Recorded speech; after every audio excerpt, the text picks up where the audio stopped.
Sitting here with Michael. Michael Damian, I hope I pronounce your last name right. You did. Okay. You've been to the Netherlands before. No, it's not your first time here. Yeah, I've been here several times. Yeah. Yeah. What is it about Holland that brings you here so often? Well, I studied here as a student in college, and of course, because there's a lot of English spoken, that made it easier. And I have some ancestors from here, and then I made some friends, and I got an invitation to do some satsangs. So I came, and the communities were very open, very very interested in spirituality. So I love to come back. Yeah. Yeah. And do you have any explanation why the message of non-duality is so, let's say, people respond to it so well here in Holland? I think Holland as a society is very well developed. I think there's a philosophical and cultural basis that is here, that is not in every country necessarily. And so I think the people have a more inward personal focus on spirituality. Mm-hmm. And when you get into that inner layer or inner attitude, then you're really getting down to business. You're getting into the core questions of suffering versus happiness. So I think Holland and maybe other parts of Western Europe are very free thinking. Mm-hmm. And non-duality is free thinking par excellence. So Yeah, it's about freedom, exactly, and it's very philosophical, but it's also involves your heart. It involves your feelings too. yeah, Yeah, your whole being. your whole being. Yeah. Yeah, You come from California? I'm from New England originally, but I've been living in California for 15 years, so now I'm Californian. Yeah. Yeah. I've never been there, but people tell me that's almost the same over there. That there's also a big non-duality community, a lot of satsangs going on. Yeah. Any Yeah. more similarities? California is the Netherlands of America. Yeah. In that it's the most liberal. It's very tolerant. It's the place where dreamers go. It's a place where differences are very celebrated. Independent thinking, untraditional thinking, or less traditional. Everyone, the 60s human potential movement started in California. So it's got the whole culture there of inner growth. Yeah. Yeah. So So- back home, you do a lot of meetings also. Yeah, I work with people. I have regular groups there that people can regularly come and keep deepening. Yeah. Yeah. Hmm. Because this isn't a message that you hear once and then think, well, let's go on with my life. I now heard it. How do you Yeah, see it? it takes. You can go to 100 satsangs and hear it 100 times from different people, but even that isn't really enough. You have to. It helps to work with maybe one teacher for at least for a while, and really build a relationship with the teachings, so that you're living them, so that it can be totally digested and Mhm. realized. So I emphasize the relationship between the teacher and the student. Hmm. Although I don't think of people as students, let's say, but relatively speaking, it's someone who's trying to learn this knowledge. And they have to, there are so many obstacles and confusions that keep coming up again and again and again. Mm-hmm. So it really helps to have a guide, an experienced guide, Mm-hmm. who knows the terrain and knows you. and who you trust. So that teaching and guidance is done in a context of friendship, but it's just a little different type of friendship. It almost sounds like therapy, a kind of therapy. It is. I am a therapist as well, but the spiritual work is a little different. Yeah, of course. Do you still emphasize on the story? As, let's say I come to you and I tell you, well, my life is one big mess. Do you then immediately start telling me that my life story has nothing to do with me, or do you go into the story, or how does that work? The teaching that you're not your story and that you're living in an illusion is given on different levels depending on the person. Mm-hmm. Otherwise, otherwise I would just be a parrot who's just parroting back the truth. So the big picture fact that this mess has been created by illusions, Mm-hmm. that has to be introduced, yes, but then I have to help you to see how that was created. What are the illusions? It doesn't work for me to just tell you it's an illusion, it doesn't matter, because you're in the middle of it and you're identifying with it. Yeah, for me it's real. For you, Yeah. it's absolutely real. So there's a respect for that.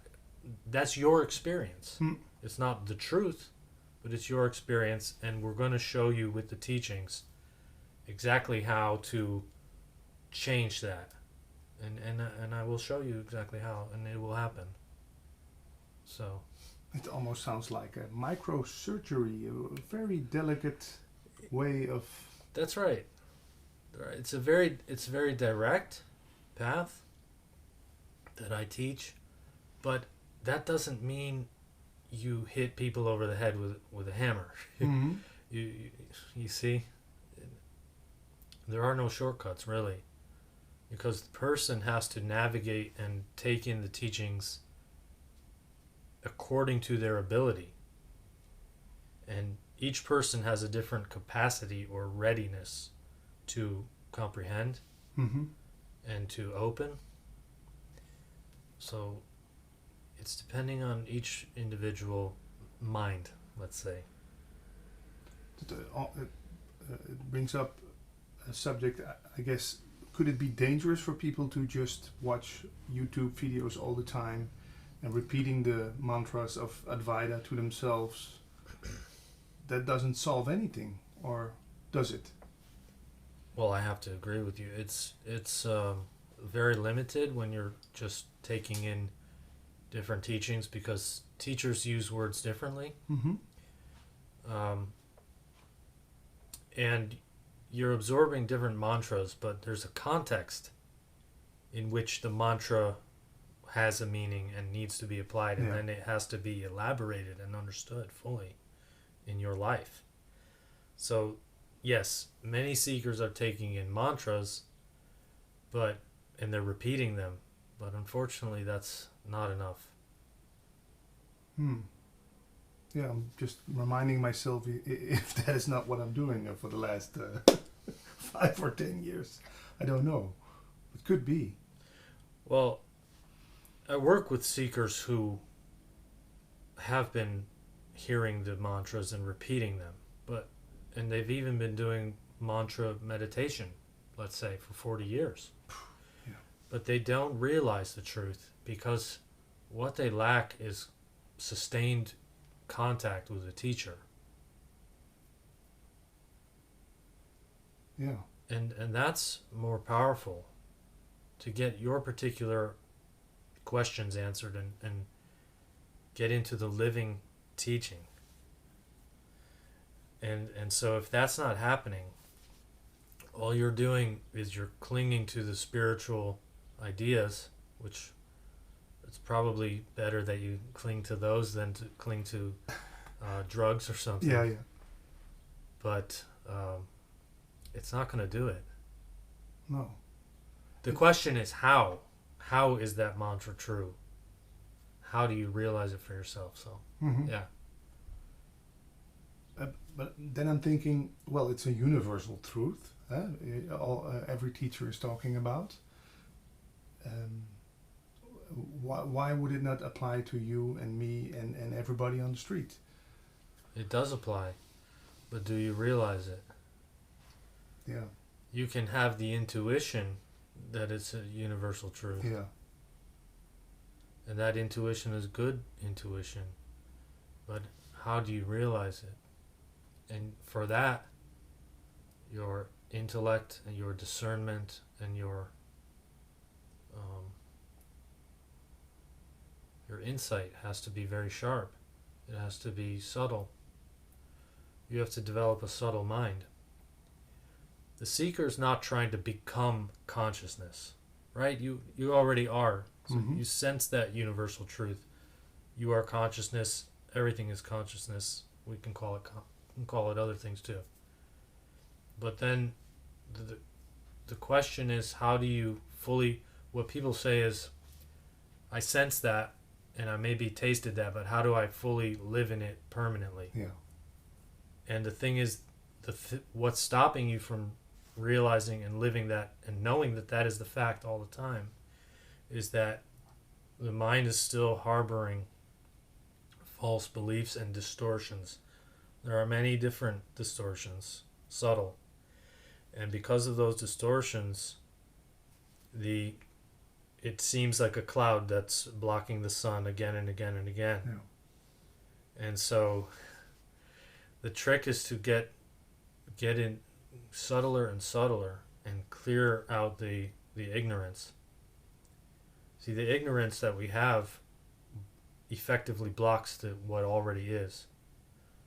So we're not trying to become what we already are. We're trying to strip away that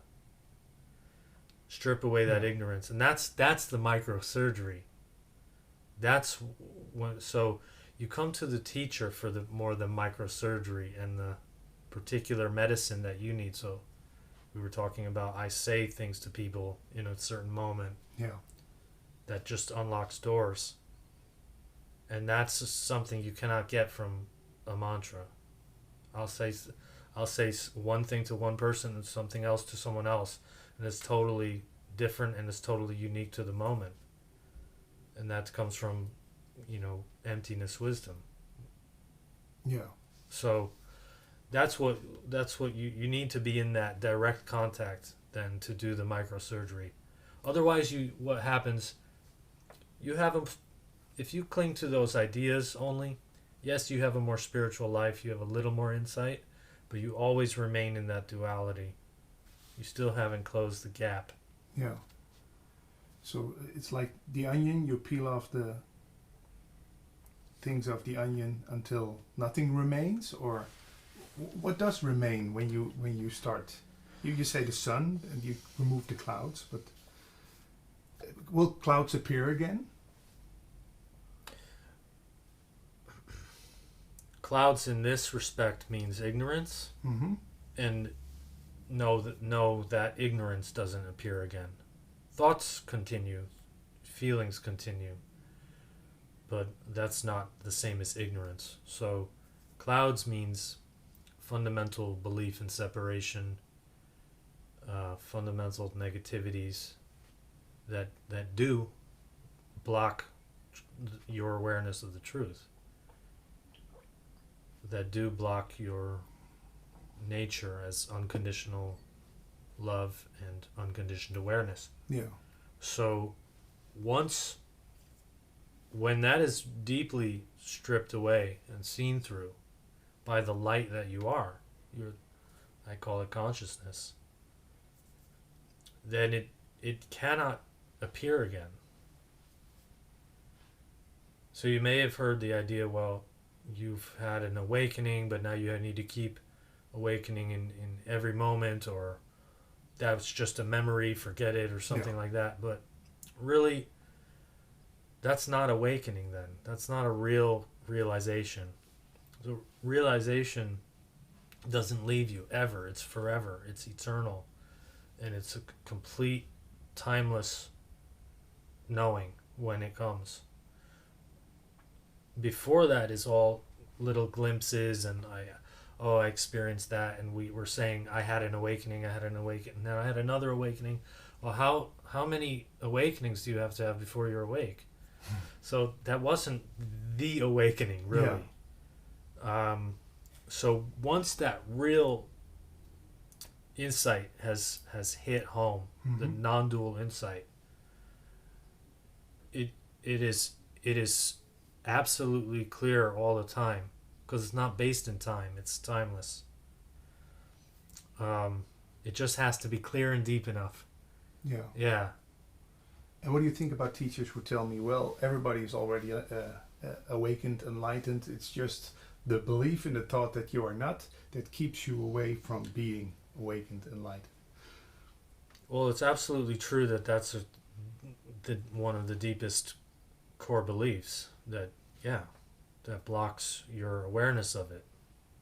But the question is, and it's absolutely true that everyone is the light of being or consciousness. But the question is, how do you help people to realize that for themselves? Yes, you can say it's your belief that you're not. That's true. That's right there at the core of it. Mm-hmm. But you have to show or help the person to cut through that belief. Yeah. And if you are only saying that it's true, but you don't work with people, then you're not really teaching, you're just preaching a truth. Yeah. So I like to say I'm not a preacher, I'm more of a teacher. To do it to know it yourself. You're not giving knowledge, you're awakening knowledge within. Yeah, it's guiding people, it's mentoring, it's not as I'm the teacher, but it's working intimately with the person. That's teaching. That's called teaching. Yeah. The thing that you help the person to do, speaking of traditional teaching, is it's all comes down to discernment. What's this word? Discernment, clarity. Okay. Yeah, slicing the true from the false, the knower from the known. It's the sword of prajna, they call it in Buddhism, and it's you are already the light. But you tell yourself you're not. Mm-hmm. So the way to realize that is to constantly discern between that which is real, the conscious, the observer, and the apparent. And that's a very demanding task, to constantly develop that, so that you stop identifying with emotions, so that you stop thinking that it's a problem with your chakras to solve, or because that's all energy. You're before the energy. But if people don't know how to observe, and they can't meditate because they're so restless, then that insight will not hit home. Yeah. So A Course in Miracles. It's the big blue book. Yeah. Yeah. I had it on my next to my bed for let's say a year, and every time I looked at it, it went like, oh! I opened it, I read a few pages, and I put it back again. What is it that makes this book so powerful? I don't know. The book itself is a miracle. It came to someone who was like an atheist. Mm-hmm. It's a powerful book. It's pointing very strongly to your nature as not just that everything is one, but we can say the universe is one, and the table and the cup are one, and all that. Yeah. But the deeper question is, what are you? And the Course tells you that you are eternal spirit, that you are the spiritual light, this intelligence that is forever. And I emphasize that aspect as well, that you exist as this spiritual intelligence. But that doesn't mean you're a separate self. That is the self with a capital S, in which there is no separate self we experience that universality. And the Course is putting a very strong focus on your responsibility, your ability to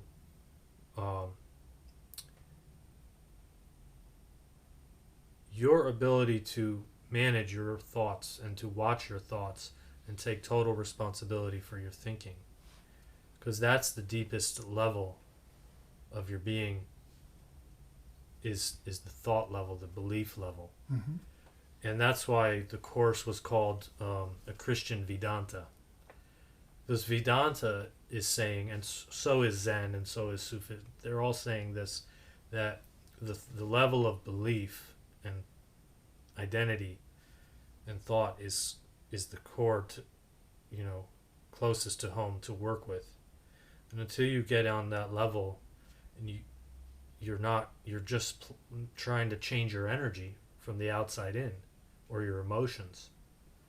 But that's not it. It's really going down to the core. Yeah. It's not an easy job, I can imagine. Or is it? Because you have to. It depends on the person. It depends on how ready you are. Yeah. If you're absolutely desperate for truth, then you find it easy to surrender the false. So hard and easy are relative to the person's mind state. It's easy to awaken if you're ready to awaken. But that being said, most people find it hard what the Course is telling them to do. Constant forgiveness, constant humility, extending love as Christ did, and really facing the illusions of death and accepting the reality of God. People don't want to do that. Yeah. Even non-dualists don't want to accept that there is God. It's a bridge too far. Yeah. It's almost too. So there's a lot of nihilism in the ego, in the mind of ignorance. Mm-hmm. It wants to believe in nothing and have no responsibility. Yeah. And just not to exist anymore. So if a certain non-dual teaching has a little bit that flavor that nothing matters. Yeah. And it doesn't matter if you happen to kill someone today, that's fine. Yeah. Nobody was there anyway. Yeah. Right. No, but that's not true, because the world, there's a moral law in you. There's a spiritual love and light in you that you are. So when you break those laws, you experience the consequence, which the Course calls hell or heaven. And we don't have a choice as to, I can't not be this spiritual being that I am. Mm-hmm. But non-duality seems to tell people that you don't have to be anything, especially that you don't have to be intelligent. Yeah, everything just happens as it happens, and all those other dogmas. I think they call it the Advaita shuffle. Well, everything's happening, yes, but everything's happening for reasons to do with your own ignorance or wisdom. So it doesn't do me any good just to say, well, it's just happening that I hit my child or... So you have to be very alert to what is going on in your life, circumstances, people you meet. Before you realize the divine will or the greater will of things, you have to take responsibility as if, I'm responsible. Even though I have a limited identity, and I have a limited understanding of the greater will, I have to first take responsibility. The ability to respond, someone once explained to me. Yeah. But let's say I'm walking in nature and I suddenly see an elderly woman fall into the water. I don't have to think about what my response will be. I just respond. I just jump in the water and try to save the woman. Yeah. Is that then the divine will working through me or as me? Or we all know those kind of moments where you don't think about what you do, you just act. Your will is the divine will, yeah. Always. Yeah, that divine will is also, it's another word for the intelligence that you are, the responsiveness, yeah, Hmm. the sensitivity, which is which is love as well. So So let's say me doing those interviews, which don't bring me any money and takes a lot of time, and it feels great doing it. Is that a, a sign that, well, this is just my thing to do? yeah, when it feels great, that is a sign. Yeah. Yes. And you don't think about what time it costs or money or Because investment. you've been through doing things just to do them, Yeah. or it was a good job. Good job.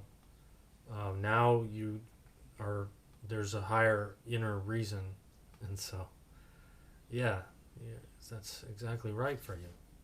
And how is that for you? Because I understood that you have your PhD in psychology. You could start working as a psychologist and start earning the big bucks. I don't know, but with a fair amount of income, I guess. But instead, you choose to come to Holland and to talk to people, which doesn't bring, I can imagine, a big fortune to your bank account. I do both actually. Okay. I do practice psychology. So, um, yeah. Well, neither one of those is really bringing the big bucks. I'm not, you know, uh, I'm not bent on that. No. Yeah, I'd rather have a more balanced life. Yeah, but the teaching is something that comes to you, that you just have to do it. You enjoy to do it. I once heard a teacher tell me that, well, it's not always a blessing. It's something that gets thrown into your lap, and here, deal with it. It's true. It's true. Yeah. Yeah. It's not always easy, No. and there's different ways to do it as well. So. You also do one-on-one sessions with people through Skype.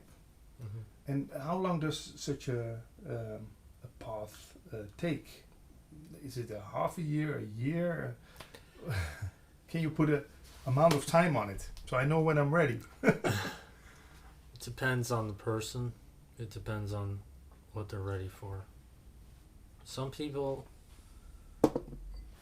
are closer than they think.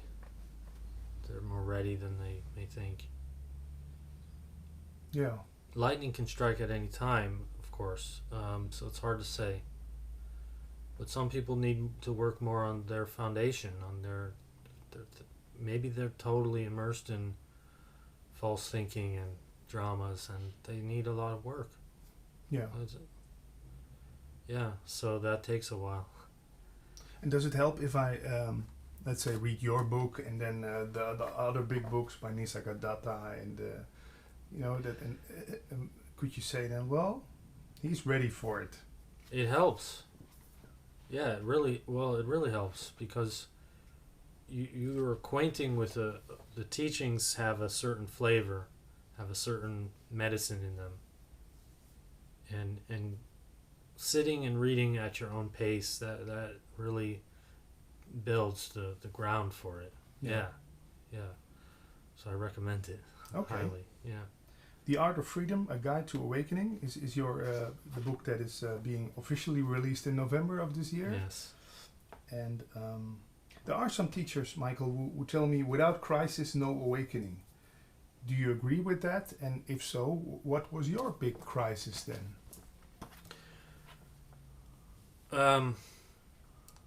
Not everyone goes through an exact crisis. Some are more coming on a smooth path. So mine was a little more smooth because I was a lifelong spiritual seeker. Yeah. So I was kind of moving like along the staircase, so to speak.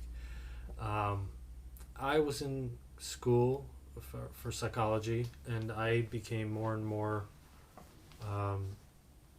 interested in absolute truth and freedom and awakening, whatever that might be. Mm-hmm. So there came a point, and this does happen to people who are on that path, that I couldn't maintain the identity project, the false identity Yeah. project. I didn't have that interest. So it's kind of crisis in that you cannot believe in the future that you might have once believed in. And well, in my case, I let go of certain social relationships and distractions. It's a crisis. It's an inner crisis where you have to understand that nothing in the world is going to fulfill you.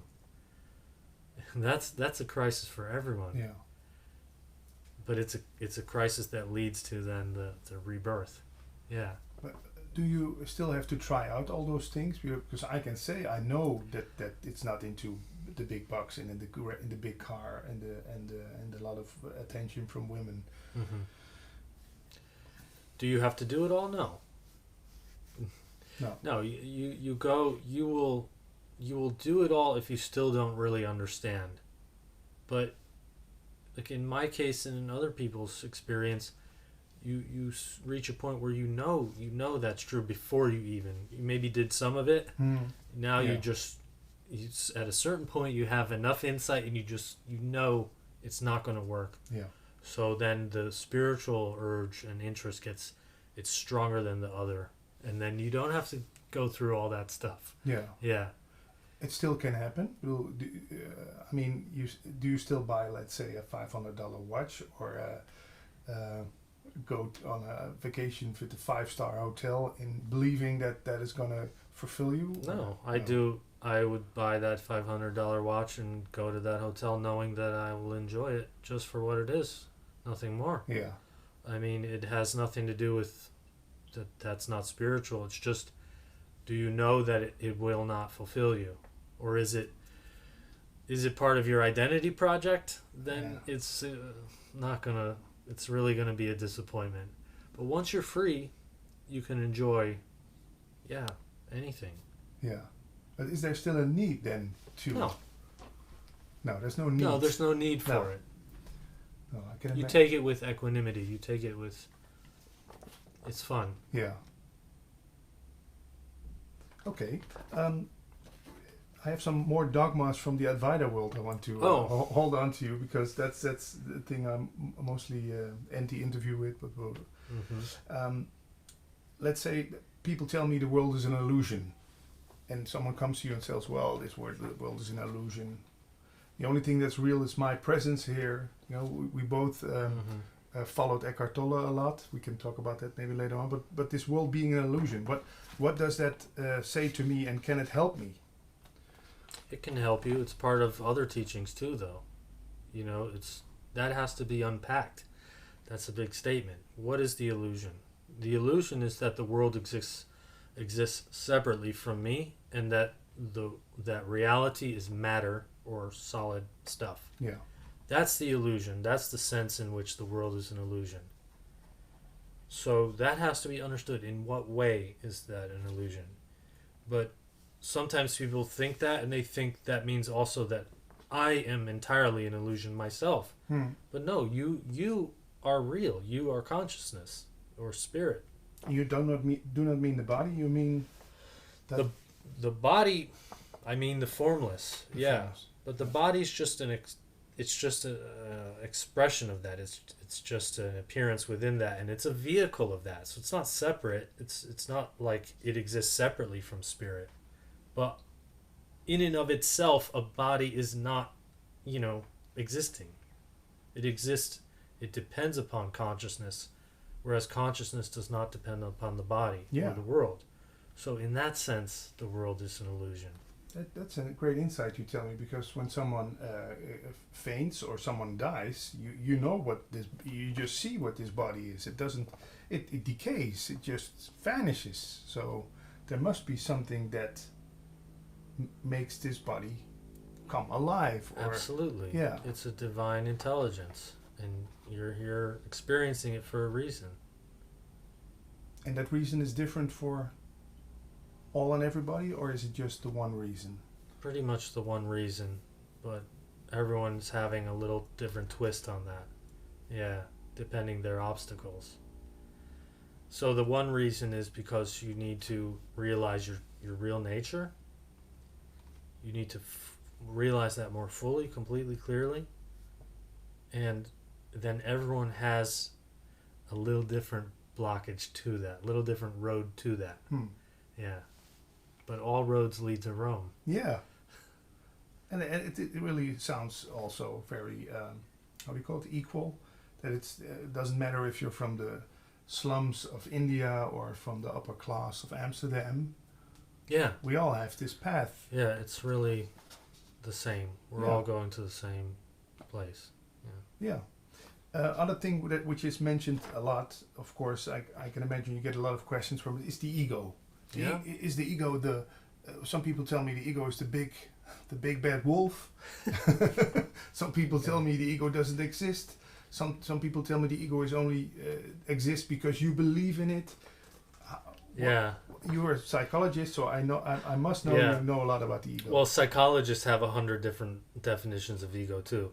But the way I would put it is ego, generally people mean that's your false self, that's your false identity. The image. Yeah, the image. But when you use, the way we use the word ego can be confusing. So the way I put it is that you are consciousness, you have a mind or an intellect that thinks. Mm-hmm. You can think by using that intellect. You can believe in false thoughts and create a false identity. I don't refer to that as ego, I just call it ignorance. It's just a false idea. So, but when people personalize the ego, they start saying, well, my ego wants this, my ego wants that, my ego is doing that. Well, then you're making it as if it's a separate thing, like a demon inside of you. An entity. An entity. And that does not exist. But if someone, for example, Eckhart Tolle says the ego is your false identity, that's very simple. But usually people start then thinking, I'm split into my real self and my ego. Yeah. And that's just confusing the issue more. I think of it more in terms of reality and illusion. Your real nature and ignorance. Yeah. Funny you mention Eckhart, because that's what I picked up from him. He talks about the ego and he puts on a little face like this. He goes like this little gremlin inside of me. And he also talks about the pain body, and it says the pain body and the ego work together to... It's almost like you have an alien inside of you. But it's all the same thing, and it's not a person or a force. It's just something that operates in a seemingly autonomous way when it's there. Yeah. But it's thoughts. It's just based in beliefs. So seekers need to come to grip. First, they maybe acknowledge that they have this gremlin or ego. Mm-hmm.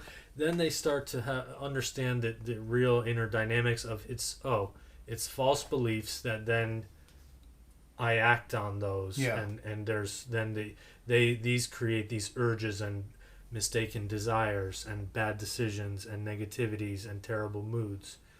But you have to realize it's not something else called an ego that's doing that. It's simply your ignorance. Yeah. Yeah. Adida once said, ego, it's not an entity, it's an activity. It's a process. Yeah. Yeah. Perfect. Yeah. Yeah. Yeah.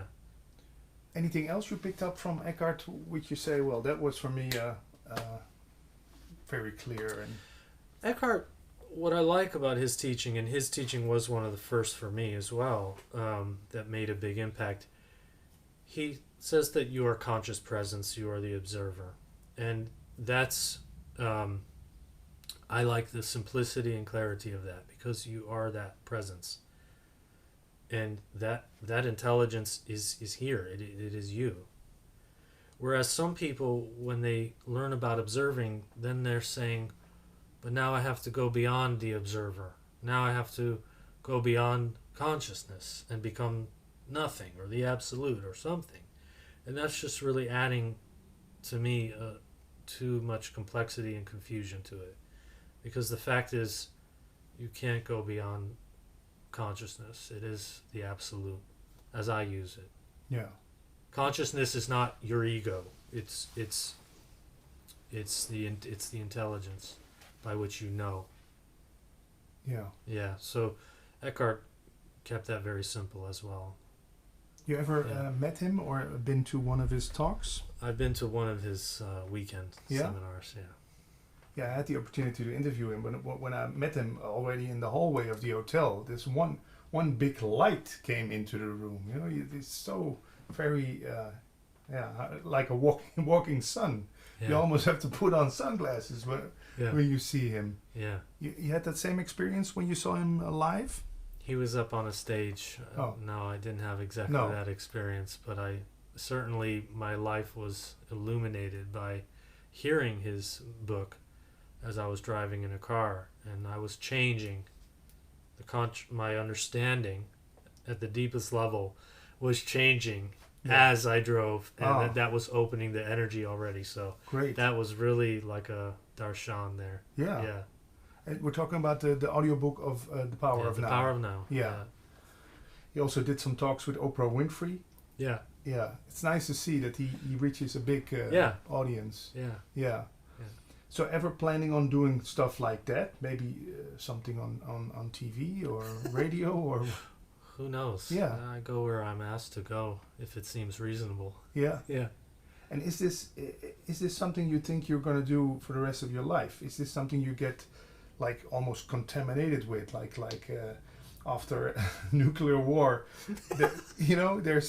There's all atomic stuff in the air. Can you get rid of this knowing? Or No. is it no? No. No, and you don't can't want get to. rid of it. No. No. No. No, it's forever. It's totally there. I mean, you can be born with it. Bored. And born with it. Not Yeah. bored. Born. Born with it. Yeah. You can be. I was born with it as well to a certain extent. So you can never change this knowing that awakens in you. It's there. But for me, there's no missionary zeal about it. It's really, that is totally gone. That's more a symptom of the initial awakening. Yeah. There's a kind of extreme excitement and bliss. You're in love. You understand it was, it's so powerful. It's a great discovery. So, but the missionary, zeal to bring it to people and deliver it on their doorstep is no longer there. I mean, it's really letting people come to you, and I don't worry about the world or anything like that. No. Yeah. So How does it influence your work as a psychologist? I once heard of someone who says, well, psychology, it's just taking like taking aspirin when you're standing on your own foot. No, that's too simplistic. It depends on the level of wisdom in the therapist. If the therapist has a lot of wisdom of awakening, then there are many tools then that function within the intelligence of consciousness that become even more powerful, more skillful, more effective. You can really share and open the beauty and love in someone. So it totally depends on the person. The assumption in the non-dual world seems to be that every therapist is not enlightened. Well, why assume that? Why? That's not reasonable. Yeah. If the therapist is realizing, knowing that truth, then it becomes more powerful. And there are also many practical relationship and world issues that there are ways of working with that are very helpful, even if you aren't awakened. So it is helpful on its own level. Yeah. I don't think we have used the word love already. Maybe in a sentence, but how is a love relationship to you? Are you in love with all and everything, or is there that special someone which you say, well, that's love, that is love which became flesh? Yeah. The love is really of the self for the self, or the soul for the soul, for that which is one in all of us.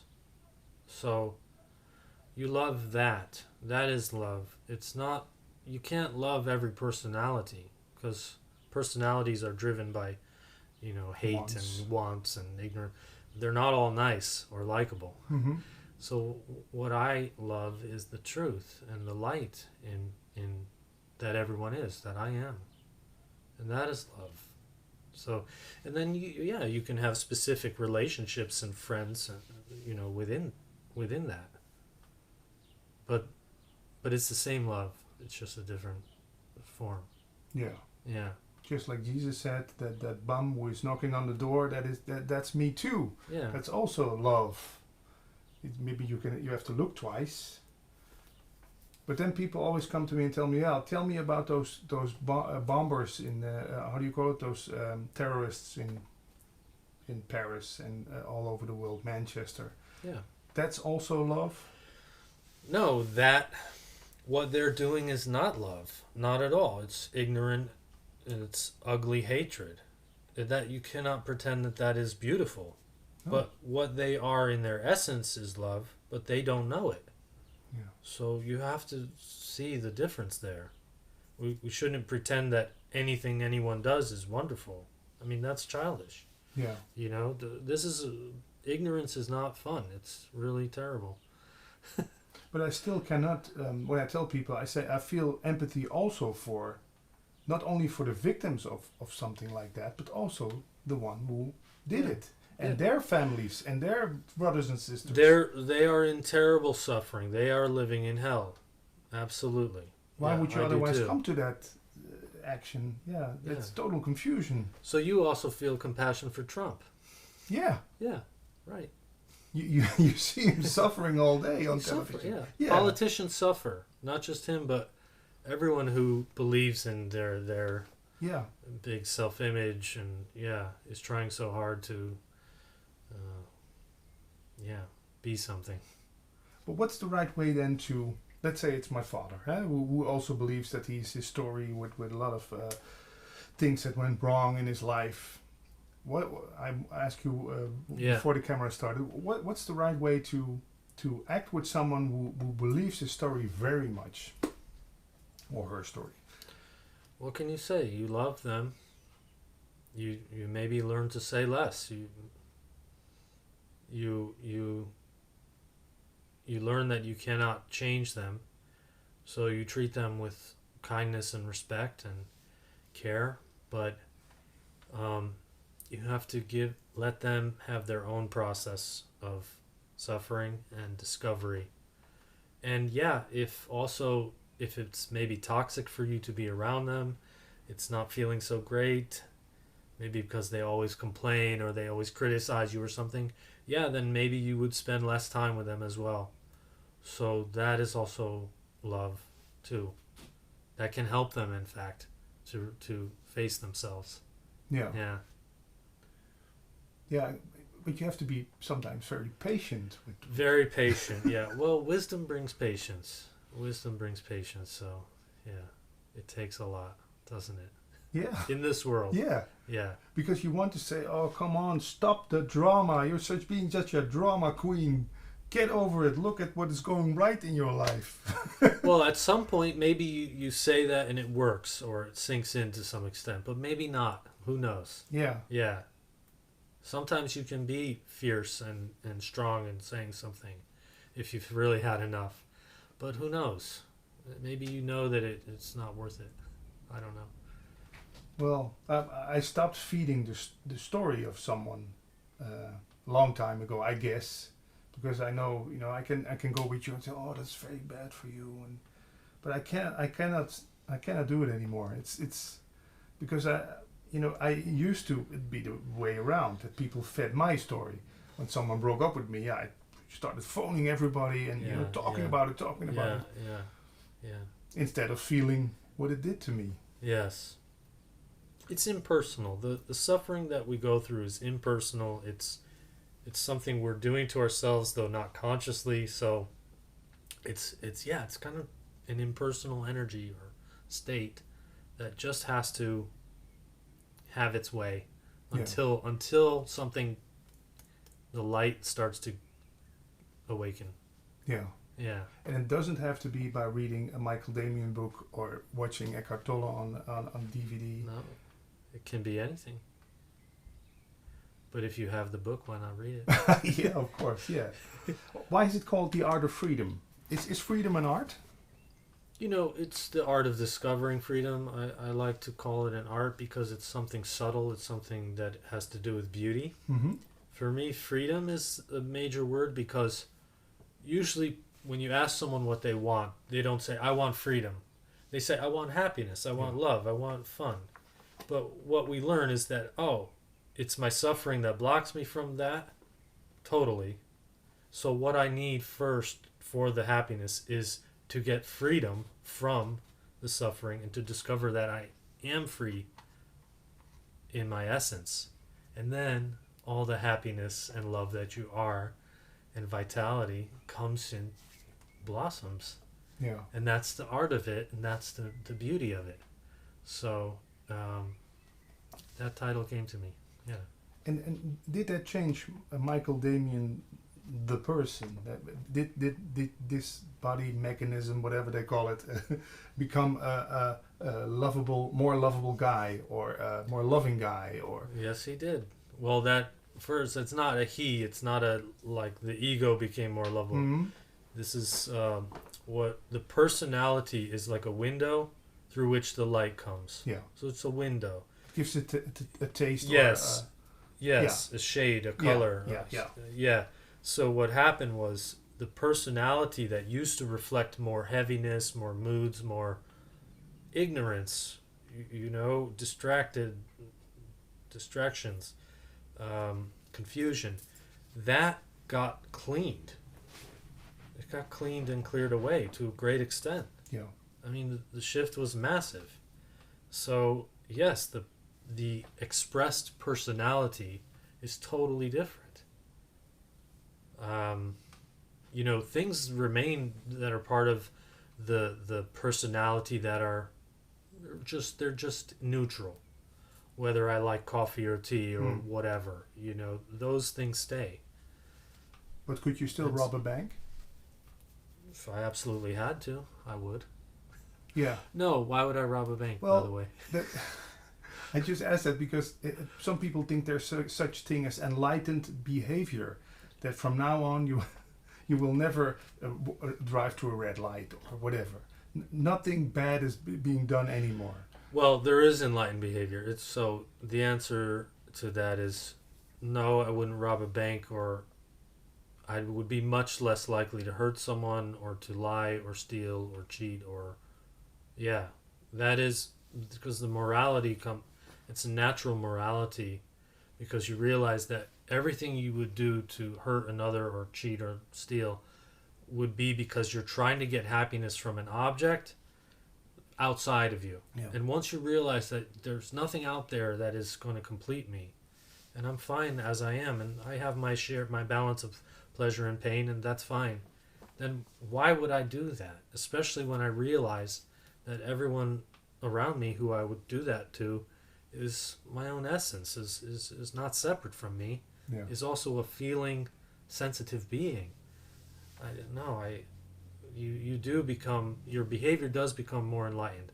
That doesn't mean I couldn't be, you know, rude at some point, or grumpy. Well, I'm not that grumpy. I mean, no, that really changes. Yes, even when you have 3 nights of bad sleep, you get a little more grumpy or less cheerful. I mean, I do when I'm tired, but the bad moods gone. The real, you know, the up and down. Yeah.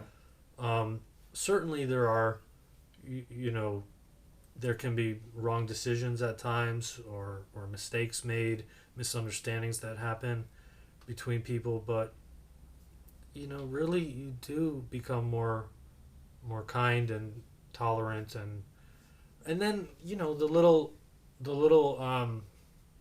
foibles that happen in human life, you become more forgiving of them in yourself and in others. You know, it's not perfect. Yeah, it's not absolute perfection. You could never do something wrong. Yeah. Yeah. But there is much more of a tendency toward the good. Yeah. Yeah. But you didn't become a saint. No. I still don't know what a saint is, but we'll see. Yeah. But you could say the guy who is trying to rob a bank is also looking for this, just in the wrong place. He's looking for security, happiness, peace. fulfillment. When he gets that money, he feels he'll Yeah. be at peace. He'd be at home. Yeah, Yeah. yeah, right. So we all have this urge to come home, but start looking in the world for it. Yeah.